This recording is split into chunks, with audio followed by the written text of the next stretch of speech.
শুরু করছি পাঁচ কাহন। লক্ষ্য 2026-এর বিধানসভা নির্বাচন। মহিলাদের পর জোড়াফুলের নজরে এবার ভবিষ্যৎ প্রজন্মের ভোটার। রাজ্যে প্রচুর কর্মসংস্থানের সুযোগ রয়েছে উচ্চশিক্ষার বন্দোবস্ত। ছাত্র সপ্তাহের সমাপ্তি অনুষ্ঠান থেকে পড়ুয়াদের বার্তা দিয়েছেন আজ মুখ্যমন্ত্রী মমতা বন্দ্যোপাধ্যায়। কন্যাশ্রী, ঐক্যশ্রী, সবুজ সাথী প্রকল্পে জোর দিয়েছেন। নতুন ভোটার টানতে কোন পথে তৃণমূলের মোকাবিলা করবেন বিরোধীরা? উৎকর্ষ বাংলা থেকে 47 লক্ষ আমাদের কারিগরি শিক্ষা ও ট্রেনিং পেয়েছে।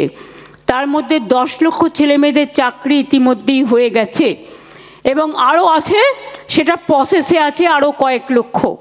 সুতরাং কারিগরি শিক্ষাতেও যারা অনেকে মনে করেন যে আমার হয়তো পড়াশোনায় মন নেই, তারা কারিগরি শিক্ষা নিয়ে তারাও কিন্তু সুযোগ পেতে পারেন। কলকাতাতে এখন অনেক ইউনিভার্সিটি হয়ে গেছে, বাংলায় জেলায় জেলায় ইউনিভার্সিটি হয়েছে এবং কলকাতার ইউনিভার্সিটিগুলো টপ অফ দ্য টপের মধ্যে আছে। এখানে গরিব ছেলেমেয়েরা যাতে পড়তে পারে, মধ্যবিত্ত ছেলেমেয়েরা যাতে পড়তে পারে, তার ব্যবস্থা করতে হবে। তাই সেটাকে মধ্যবিত্তদের জন্য করে দেওয়া হয়েছে। আমাদের সময় আমরা প্রায় 30টা বিশ্ববিদ্যালয় নতুন করেছি। তীর্থরাজ বর্মন তৃণমূল সমর্থক আমাদের সঙ্গে রয়েছেন। তীর্থরাজ, এই যে স্টুডেন্টস ক্রেডিট কার্ড বা এই মেধাশ্রী, ঐক্যশ্রী, শিক্ষাশ্রী বা স্মার্টফোন দেওয়া, এগুলো সবই এক একটা খুঁড়োর কল, বিরোধীদের বক্তব্য। 240 টাকা সেটা না, দেখুন, আমার খুব ভালো লাগছে যে 2026-এ ভোট আসছে, যে সেটা বিরোধীদের অসহায়তা এবং এই ফ্যাক্টস বলে, খুঁড়োর কল বলে, কেন কেন কেন বলে তাদের হেল্পলেসনেসটা বোঝা যাচ্ছে। আমি শতরূপের কাছে ঠিক এই জায়গাতেই আসবো। একের পর এক প্রকল্পে আমরা কয়েকদিন আগে দেখছিলাম ইনফোসিসের প্রকল্প উদ্বোধন করার সময়ও সেখানে মুখ্যমন্ত্রী মমতা বন্দ্যোপাধ্যায় বলছিলেন যে বিভিন্ন সফটওয়্যার সংস্থা নাম উল্লেখ করে করে তিনি বলছিলেন তারা আসছেন, তারা এসেছেন এবং এর পাশাপাশি আজও তিনি বলেছেন artificial intelligence, machine learning, data সায়েন্সের উপর কাজ হচ্ছে। যুব সমাজ আকৃষ্ট হবে না? দেখুন, 26-এ মানে পরের বছর যে ভোট এসে গেছে, সেটা খালি বিরোধীদের অসহায়তা দেখে নয়, সরকার এবং সরকারের মুখ্যমন্ত্রী ঢপবাজি দেখেও মোটামুটি বোঝা যাচ্ছে। আমি বলি, আজকে মুখ্যমন্ত্রীর কথাগুলো শুনছিলাম। যেটা উনি বলেছিলেন যে এই কত নিয়োগ হয়েছে সেলফ এমপ্লয়েড প্রফেশনে, অনেকে যাচ্ছে, তারা হচ্ছে কারিগরি শিক্ষায় শিক্ষিত হয়ে চাকরি পাচ্ছে, 10 লাখের একটা সংখ্যা বলেছেন। আপনাদের মনে আছে কয়েক বছর আগে সরকারি নিয়োগ মেলা হয়, মানে একটা এমপ্লয়মেন্ট জেনারেশনের একটা, মানে মুখ্যমন্ত্রী নিয়োগপত্র তুলে দিচ্ছেন। কী নিয়োগপত্র? কোনো সরকারি চাকরির নয়, প্রাইভেট চাকরির নিয়োগপত্র এই মেলা করে মুখ্যমন্ত্রী তুলে দিয়েছেন। যে 10 লক্ষ চাকরির গল্প শোনাচ্ছেন না, মেলা করে তুলে দিয়েছেন। সেই প্রাইভেট চাকরিটা কোথায় হচ্ছে? তাও পশ্চিমবাংলার মধ্যে প্রাইভেট কোম্পানির নিয়োগপত্র মুখ্যমন্ত্রী দিচ্ছেন না। কারুর তামিলনাড়ুতে, কারুর কেরালায়, কারুর গুজরাটে, কারুর অন্ধ্রপ্রদেশে, অন্যান্য রাজ্যে প্রাইভেট কোম্পানিতে চাকরির নিয়োগপত্র সরকারের টাকায় হচ্ছে মঞ্চ করে মুখ্যমন্ত্রী লোকের হাতে তুলে দিচ্ছেন। এই অবধিও হলো। তারপরে কি হলো? 3 দিন পরে খবর, আপনারা 24 ঘন্টা দেখালেন, সমস্ত মিডিয়া দেখালো, খবরের কাগজে বড় করে খবর বেরোলো কি, ওনার কাছ থেকে নিয়োগপত্র নিয়ে যে ছেলেমেয়েরা বাড়ি গেছে, তারা এবার বাড়িতে গিয়ে সেই কোম্পানিগুলোতে ফোন করে বলেছে জয়েনিং লেটার পেয়েছি আপনাদের কোম্পানির, আমরা অমুক তারিখে জয়েন করতে বলেছেন, জয়েন করবো। তখন তারা বলছে জয়েনিং লেটার, নিয়োগপত্র, আপনি কে বলেছে আমাদের কোম্পানিতে আপনি জয়েন করবেন? বলে কেন, আমাদের মুখ্যমন্ত্রী আমাদের হাতে নিয়োগপত্র দিয়েছেন। বলে আপনাদের মুখ্যমন্ত্রীটি ফ্রড, আদৌ আমাদের কোম্পানিতে কোনো নিয়োগের জন্য পশ্চিমবঙ্গ সরকারের সাথে কোনো কথা হয়নি, আর কাউকে আমরা জয়েন করাচ্ছি না। কে বলেছে আপনাকে আমরা জয়েন করবো? ওই নিয়োগপত্রগুলো নিয়ে তারপরে ওই উনুনে ধুনো দিয়েছিল ওই ছেলে মেয়েগুলো।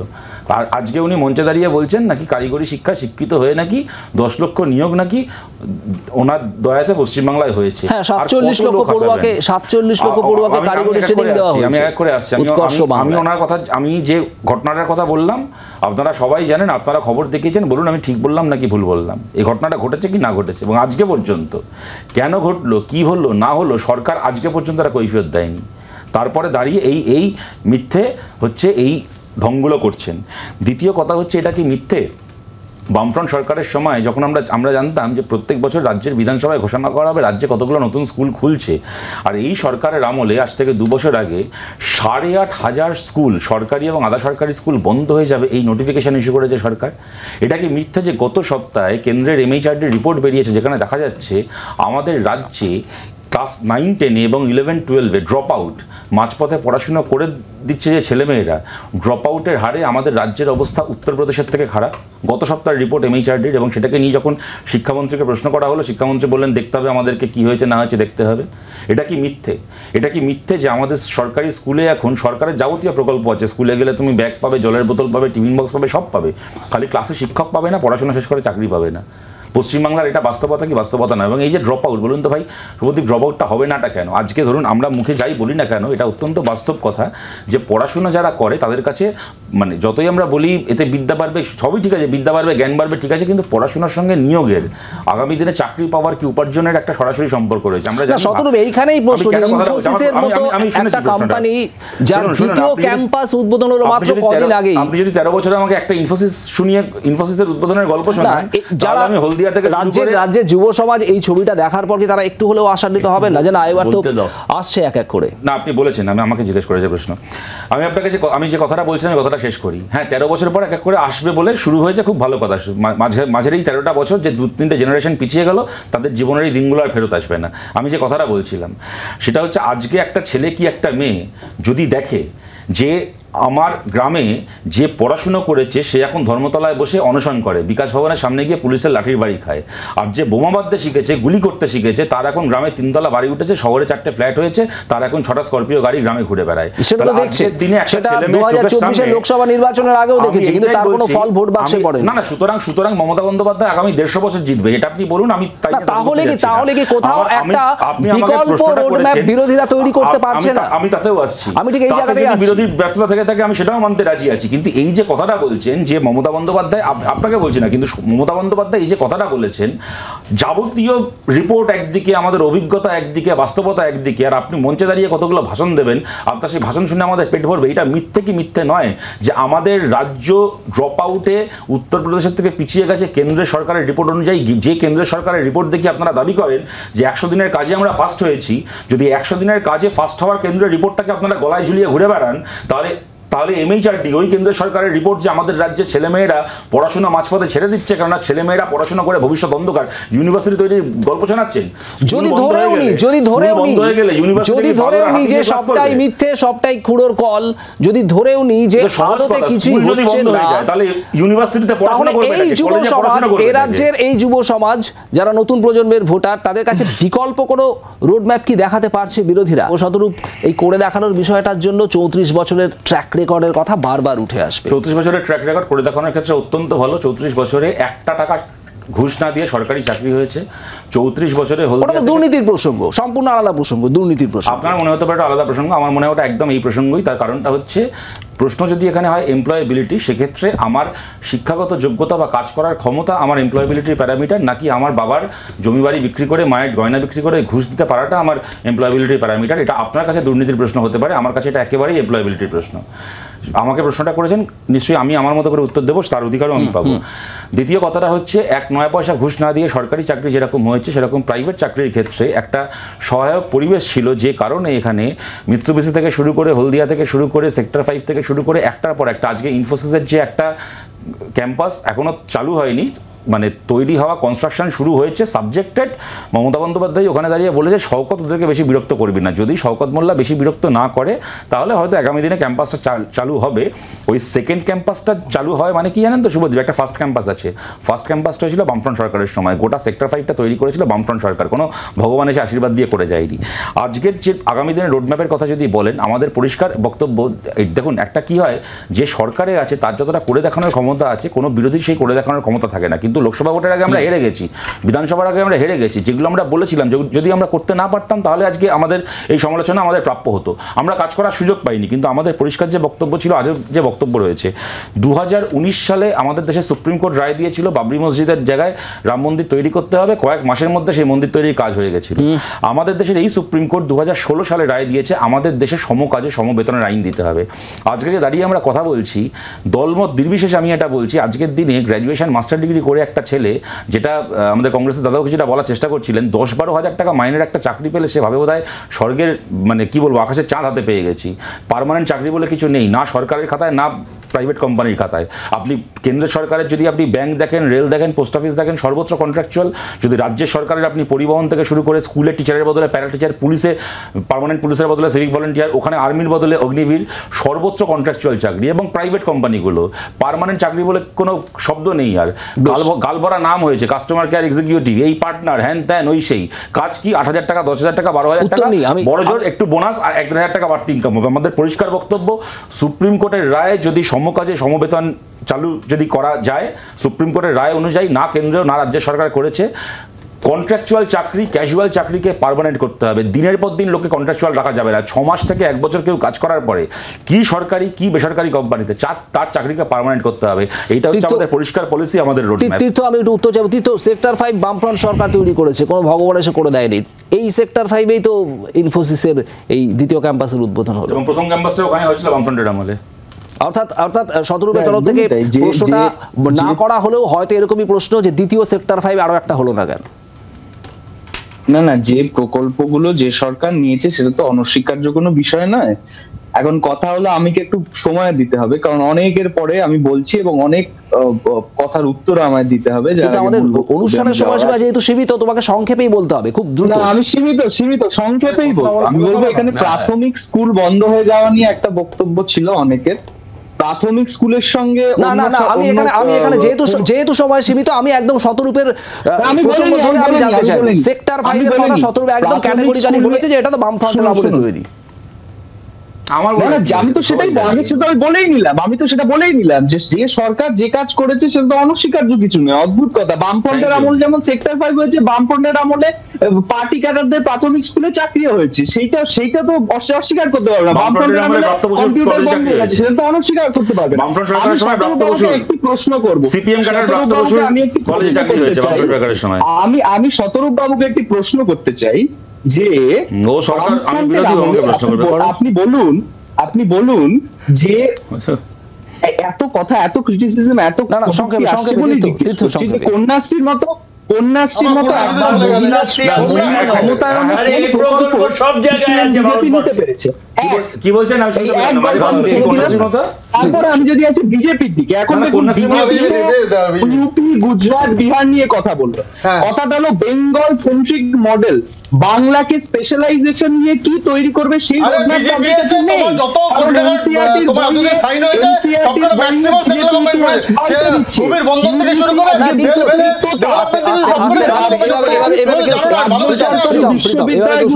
উপাচার্যর পদ আটকে রেখেছেন।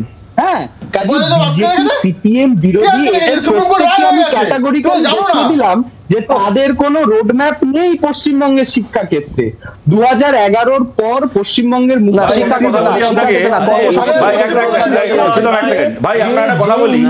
বামফ্রন্টের যে রোডম্যাপ ছিল, সেই রোডম্যাপের ফলে প্রত্যেক বছর মাধ্যমিক উচ্চ মাধ্যমিক পরীক্ষার্থীর সংখ্যা তার আগের বছরের থেকে বেড়েছে, প্রত্যেক বছর, নট ওয়ান এক্সেপশন। আর তৃণমূলের রোডম্যাপ ফলো করে মাধ্যমিক উচ্চ মাধ্যমিকের মাধ্যমিক উচ্চ মাধ্যমিকের পরীক্ষার্থীর সংখ্যা কমছে। আপনার সাথে আমার পরিচয় নেই, এক সেকেন্ড, আপনার সাথে আমার পরিচয় নেই। আপনার কথা শুনে মনে হচ্ছে আপনি হয়তো ছাত্র রাজনীতি করেছেন বা কিছু, আপনি শিক্ষিত ছেলে। আপনাকে আমি জিজ্ঞেস করছি, আপনি কেন শুনেন প্রশ্নটা? আমি আপনাকে একটা সহজ প্রশ্ন করছি। আপনি একজন সেন্সিবল মানুষ হিসেবে, তৃণমূল, সিপিএম, বিজেপি, কংগ্রেস ছাড়ুন, আপনি সেন্সিবল মানুষ হিসেবে আপনি বলুন একটা রাজ্য যেখানে মাধ্যমিক উচ্চ মাধ্যমিক পরীক্ষার্থীর সংখ্যা কমে আর প্রাইভেট ইউনিভার্সিটির সংখ্যা বাড়ে, এই রাজ্যতে সাধারণ পরিবারের ছেলেমেয়েরা ভালো আছে না খারাপ আছে? একদম বাংলা ভাষায় উত্তর বলুন, দান্তিক বাদিক করবেন না। পাবলিক ইউনিভার্সিটির সংখ্যাও তো বেড়েছে, শুধু প্রাইভেট ইউনিভার্সিটির সংখ্যা বেড়েছে। আচ্ছা, মাধ্যমিক উচ্চ মাধ্যমিকের পরীক্ষার্থী যদি কমে যায়, পাবলিক ইউনিভার্সিটিতে পড়বে কারা? পাবলিক ইউনিভার্সিটিতে পড়বে কারা? শতরূপ, তীর্থ বাইরে আছে, একটু আমাকে সুযোগ দিতে হবে কথা বলা। তীর্থ, গত সপ্তাহে পরপর এসএলএসটি এবং পাবলিক সার্ভিস কমিশনের বহু নির্দেশিকা বেরিয়েছে কর্মী নিয়োগে। কাজে যারা এই সমস্ত খবর রাখেন না, 200 বছর আগে বসে আছেন, তারা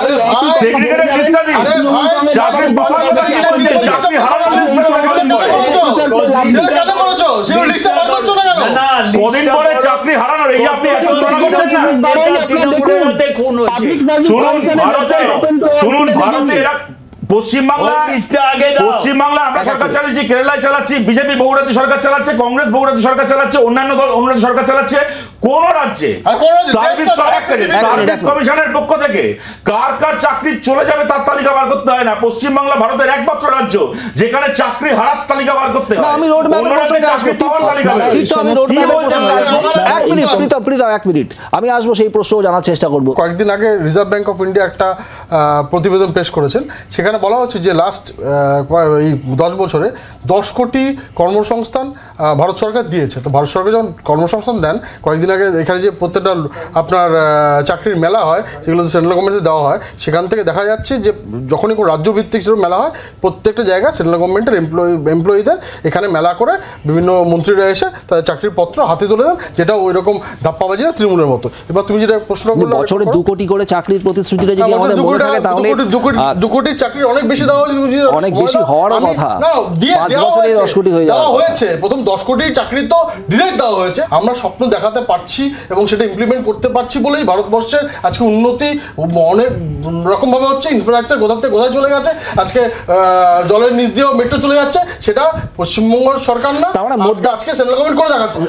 কতগুলো কথা বলছি। প্রথম কথা হচ্ছে 10 কোটি নতুন করে চাকরি, আমি জানি না গোটা ভারতে 10 কোটি সরকারি মানে কেন্দ্রের সরকারি কর্মচারী আছে বলে আমার মনে হয় না গোটা ভারতে। মানে তার আগের চাকরিরত যারা ছিলেন এবং যারা এখনো চাকরি পেয়েছেন, গোটা ভারতে 10 কোটি কেন্দ্রের সরকারি কর্মচারী আছে বলে আমার ঘোরতর সন্দেহ আছে। দ্বিতীয় কথা হচ্ছে জলের নিচ থেকে মেট্রো, যেটা ইস্ট ওয়েস্ট মেট্রো প্রকল্প, এটা সবাই জানে। এটা শুভেন্দু অধিকারীও বললেন কদিন আগে যখন মমতা বন্দ্যোপাধ্যায় কাউকে না ডেকে উদ্বোধন করলেন, যে এই মেট্রো প্রকল্প শুরু হয়েছিল তার পেছনে যদি কারোর কৃতিত্ব থেকে থাকে 3জন মানুষ। ঘটনাচক্রে 3জনই আর আমাদের মধ্যে নেই, বুদ্ধদেব ভট্টাচার্য, প্রণব মুখার্জি এবং সুভাষ চক্রবর্তী। প্রত্যেকে এখানে মোদি এসে মেট্রো চালালেন, আমি মাথায় ঢুকলো না।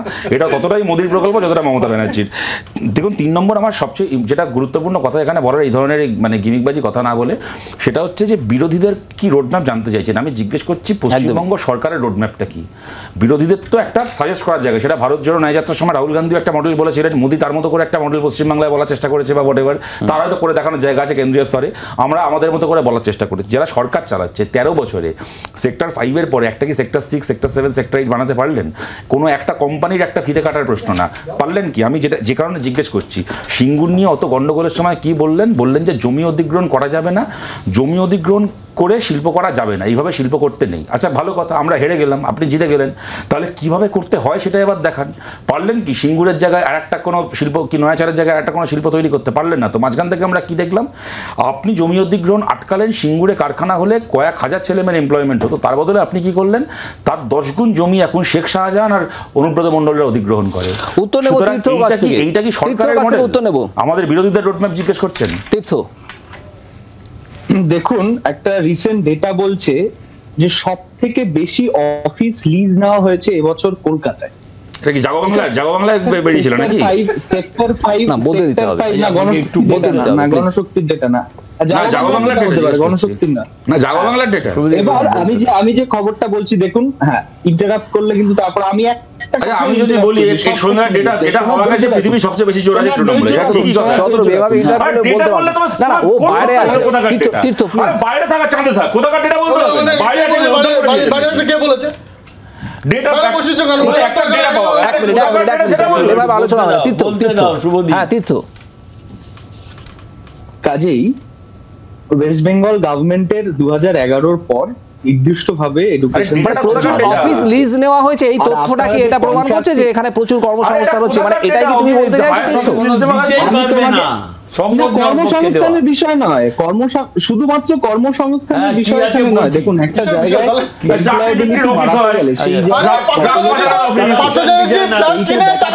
ওই জন্য লিজ নিয়েছে যে টাকাটা রাখবে বলে।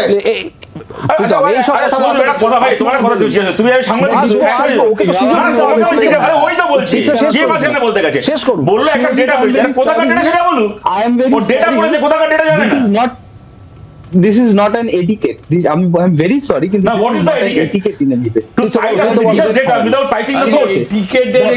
To cite a fictitious data without citing the source, and when you are being questioned for that, you would say that is not the etiquette. তাহলে আমি বোঝাতাম কিভাবে ডিবেট হয়। সিপিএম এখানে বড় বড় কথা বলতে